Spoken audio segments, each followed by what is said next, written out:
Scientology swoops in on Harry and Meghan. Travolta is greasing way for royal rejects to reign in the U.S. Well, it looks like Harry and Meghan are absolutely sitting ducks for Scientology recruiters. Apparently, there are some kind of church officials in the Church of Scientology, and they're hoping to bring in Meghan and Harry because they think that's going to help them restore the religion's scandal-scarred public image. According to insiders, Scientology celebrity poster boy John Travolta, a friend of Harry's late mother Princess Diana, has already been worming his way into Meghan and Harry's inner circle, and people believe that he's offering career advice as Harry and Meghan are experiencing some rough times. Joining the super wealthy church, which is pretty influential with Hollywood's powerful elite, could open new doors for the ambitious duo, who have been dumped by Spotify, and now they're facing new performance demands under their Netflix deal. And in exchange, Harry and Meghan could offer Scientology some newfound glamour, according to sources who believe the church depends heavily on fairy dust provided by celebrity members, people like John Travolta and Tom Cruise and Elizabeth Moss.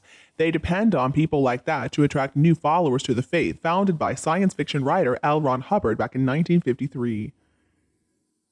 According to a source, since prominent member and actor Danny Masterson's rape conviction earlier this year, the church has been rocked by bad press. On top of that, the organization has just been sued by King of Queens actress Leah Remini, who is alleging years of harassment since she defected from the organization.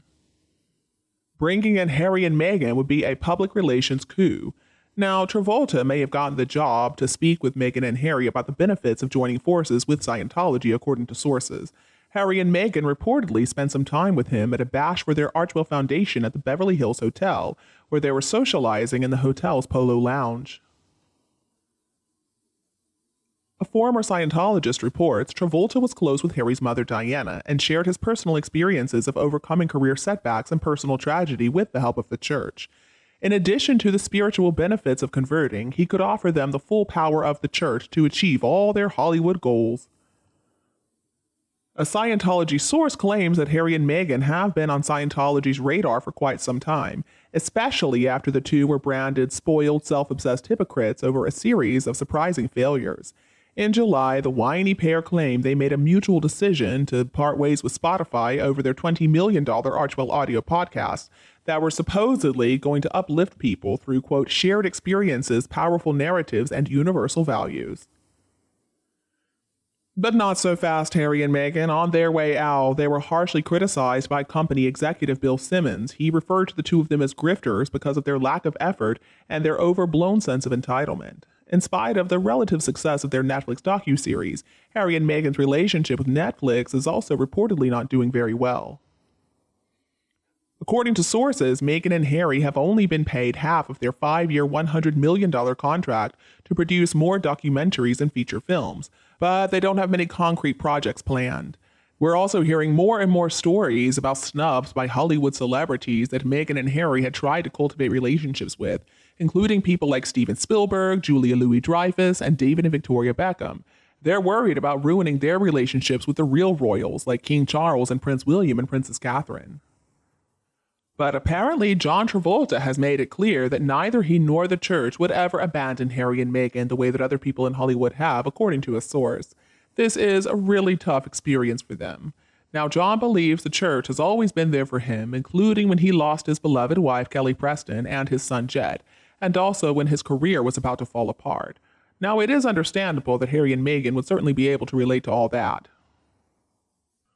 One ex-church member warns Meghan and Harry would certainly benefit from the church's money, their PR machine, and their lucrative Hollywood relationships, but the mutually beneficial relationship would come with quite a high cost.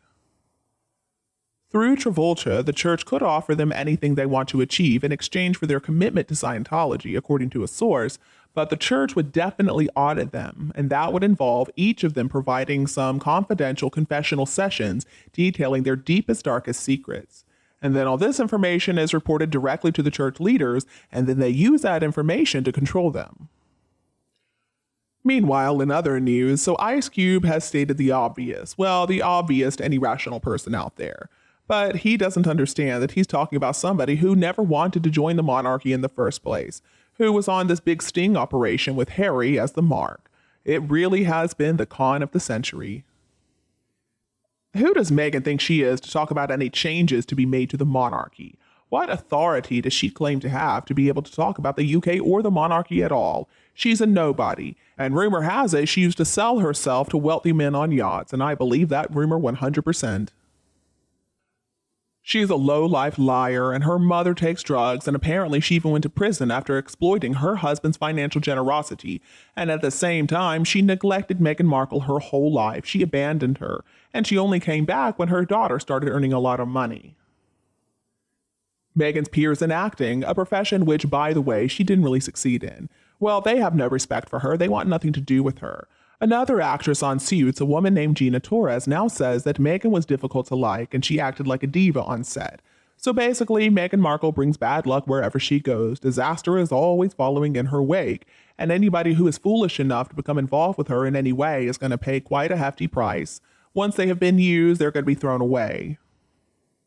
Anybody who dares to speak out against Meghan Markle risks having their reputations and livelihoods destroyed.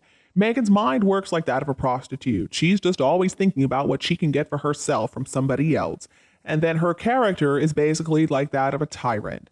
Meghan Markle has destroyed her own husband's reputation and life, as well as her own, thanks to her evil ways. Clearly, Meghan has wasted a lot of Harry's money and his inheritance, as well as financially ruining him, and she's ruined his reputation as well. Her final destination on this path is certainly going to be prison, or maybe the psych ward if she's lucky. Meghan Markle never wanted to stay on as a working royal. I mean, come on. The deals with Netflix and Oprah and Spotify were not negotiated after Megxit. In fact, these were being put together right after they got married. Even Hillary Clinton visited her in the UK soon after they got married to help her set up Archewell. And why did they do that? Well, because Hillary was going to help her rob innocent members of the public from their donation money to charity to help fund their own lifestyle. Archewell is registered in Delaware, a place where 95% of all donation money can be lost using administration costs, etc. In other words, it goes right into their pockets.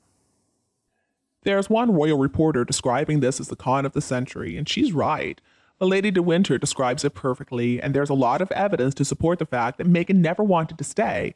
Instead, she just wanted to get as much as she could from the royal family and the UK public before she ran away.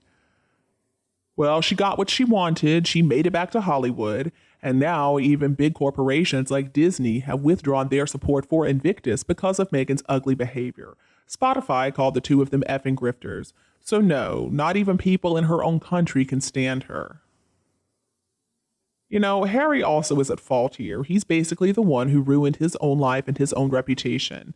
He has ruined his relationships with his own family. Harry really mismanaged his money. He's a narcissist too, and I think he is filled to the brim with resentment and rage, and he wants to get revenge. Harry's not a victim of Meghan. Harry doesn't really get or deserve any type of victim pass. Harry and Meghan are two peas in a pod. Both of them knew what they were doing in all those vicious schemes. They're a couple of liars and they're predators, and they just enjoy the pain and suffering they cause to other people, especially innocent people like William and Catherine. I'm sorry if this video was a little bit messy today. I didn't have a lot of time to organize my thoughts very well, but I hope that you can understand what I'm sharing. Let me know what you think below in the comments section, and please don't forget to share this video and our other videos too with people who are going to think the same as us. And don't be afraid to click the subscribe button to get more updates in the future. Thank you so much for tuning in, have a lovely weekend, and we'll be back to see you all tomorrow.